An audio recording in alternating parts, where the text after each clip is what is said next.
பூமி நமது அற்புதமான கிரகம் சரியான கோளமாக இல்லை. அது ஆப்லேட் ஸ்பியராய்ட் என்று அழைக்கப்படுகிறது, அதாவது துருவங்களில் தட்டையானது.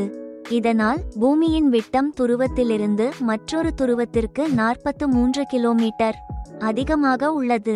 மேலும் பூமியின் 70 விழுக்காடு பகுதி நீரால் சூழப்பட்டுள்ளது, ஆனால் அதில் 97 விழுக்காடு உப்பு நீராக உள்ளது. விண்வெளி பூமியிலிருந்து 100 கிலோமீட்டர் உயரத்தில் தொடங்குகிறது.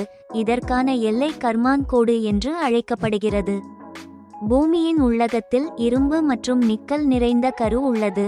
இது 1200 கிலோமீட்டர் ஆரம் கொண்டது. பூமியில் உயிர்கள் இருப்பதாக அறியப்பட்ட ஒரே கிரகம் இதுவே.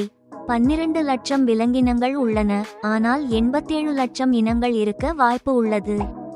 பூமியின் ஈர்ப்பு விசை எல்லா இடங்களிலும் சமமாக இல்லை, இது பூமியின் வடிவத்தால் மாறுபடுகிறது. மேலும் பூமி கடுங்குளிர் மற்றும் அதீத வெப்பம் ஆகியவற்றின் இடையே மாறுபடுகிறது. கிரேட் பேரியர் ரீஃப் ஆஸ்திரேலியாவில் உள்ள உலகின் மிகப்பெரிய உயிரின கட்டமைப்பாகும். பூமிக்கு ஒரு பாதுகாப்பு கவசம் உள்ளது, அது பூமியின் காந்தப்புலம். இது சூரியனிலிருந்து வரும் உயர் ஆற்றல் துகள்களை தடுக்கிறது.